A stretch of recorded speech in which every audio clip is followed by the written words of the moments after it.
বোমার আওয়াজ শুনুন, সারা রাত বোমার আওয়াজ আর গুলির আওয়াজ শুনেছিলাম। তোমাকে আমি শাড়ি চাইলে তুমি একদিনের জন্য নিশ্চয়ই আমাকে একটা পরা শাড়ি দিতে পারো, কিন্তু আমি যেগুলো পরি সেগুলো তো তোমরা পরো না। তোমাকে আমি শাড়ি চাইলে তুমি একদিনের জন্য নিশ্চয়ই আমাকে একটা পরা শাড়ি দিতে পারো, কিন্তু আমি যেগুলো পরি সেগুলো তো তোমরা পরো না। আমার গাড়িতে যখন পেট্রোল বোমা মারার চক্রান্ত হলো, সেদিন গোপাল গান্ধী রাজ্যপাল ছিলেন মাননীয়, রাত্রি 2টো নাগাদ আমাকে খবর পাঠালেন আমি যেন ওই 2 ঘন্টা ঘর থেকে সরে যাই, তা নাহলে আমাকে যে কোনো মুহূর্তে মেরে ফেলতে পারে। আমি কিন্তু সেদিন আপনাদের জেলার কোন নেতা নেত্রীদের দেখিনি যে রাস্তায় ছিলেন না। আলবৎ চ্যালেঞ্জ জানিয়ে বলছি, বাধ্য হয়ে আমরা গেলাম।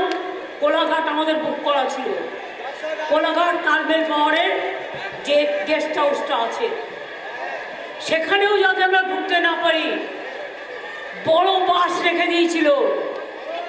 কি সাংবাদিক বন্ধুরা, মিথ্যে কথা বলছি না? যারা সেদিন ছিলেন তারাই সত্যতা স্বীকার করবেন। কোলাঘাটে রেখে দিয়েছিল বাস, মানে বড় বাস, পাবলিক বাস, যাতে আমরা গেট দিয়ে ঢুকতে না পারি। সেই গেট টপকে জিনিসপত্র নিয়ে আমাদের ঢুকতে হয়েছিল।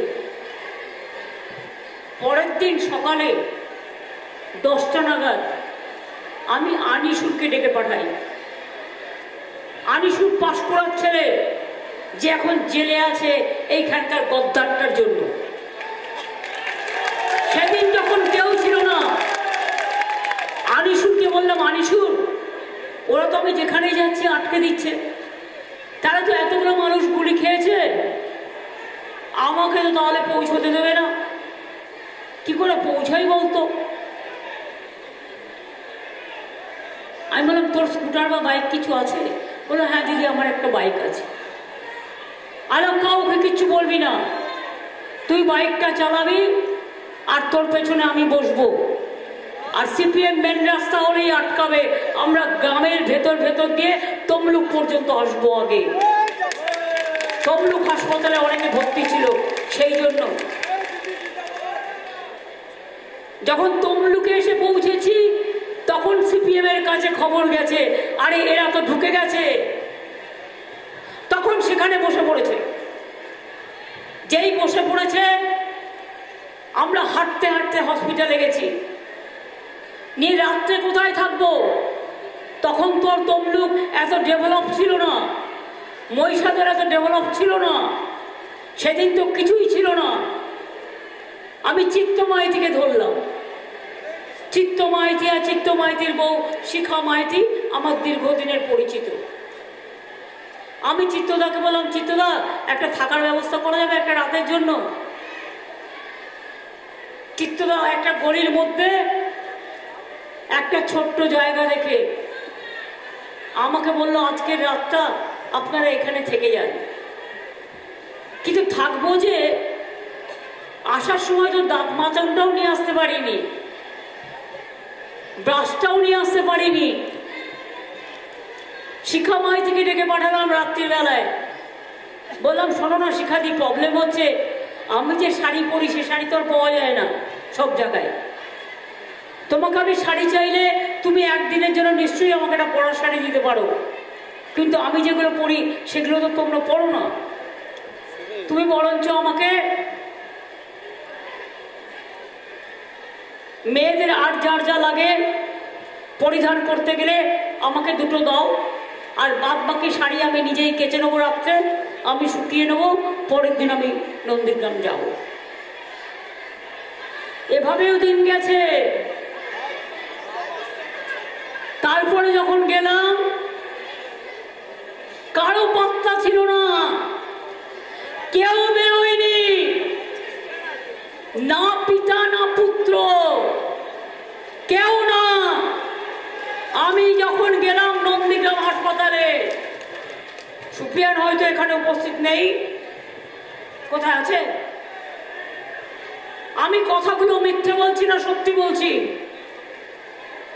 আমি যখন নন্দীগ্রামে গেলাম তখন হাসপাতালে পেশেন্টদের দেখতে গেছিলাম, কাঁদানে গ্যাস ছুড়ল।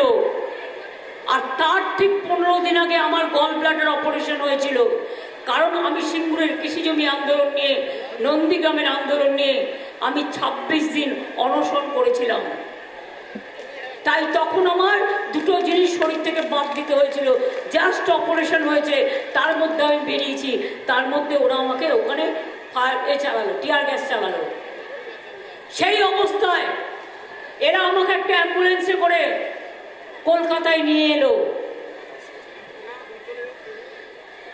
তারপর অনেক জল হলদি নদীর স্রোত দিয়ে বেরিয়ে গেছে। আজ পর্যন্ত কোনো বিচার পেয়েছে মানুষ? কল্যাণ ব্যানার্জি সেদিনকে সিবিআই করেছিলেন কোর্টে, কিন্তু আজ পর্যন্ত মানুষ কোনো বিচার পায়নি। 10 জন যারা হারিয়ে গেছিল আজও কিন্তু তারা ফিরে আসেনি। এরপরে হচ্ছে সেই ভয়ঙ্কর রাতের কাহিনী। কালী পুজোর দিন অপারেশন নন্দীগ্রাম, রাতের বেলায় আমার বাড়িতে মা কালী পুজো হয়, আমি ওই দিনটা বাড়িতে থাকি, কিন্তু আমি তৃণমূল ভবনে ছিলাম সেদিন। কারণ ফোন করছে বারবার, সুফিয়ান ফোন করছে, কখনো তাহের ফোন করছে, কখনো আরো যারা আছেন ফোন করছেন, কোনো এসে দেখুন দিদি কিভাবে গুলি চালাচ্ছে, গুলির আওয়াজ শুনুন, বোমার আওয়াজ শুনুন। সারা রাত বোমার আওয়াজ আর গুলির আওয়াজ শুনেছিলাম। সেদিনও কিন্তু ওদের পাশে কেউ ছিল না। তারপরে পরের দিন আমরা চলে গেলাম এবং ওখানে গিয়ে তমলুকে গিয়ে যখন উঠলাম, শুনলাম ওরা কাউকে ঢুকতে দিচ্ছেন না।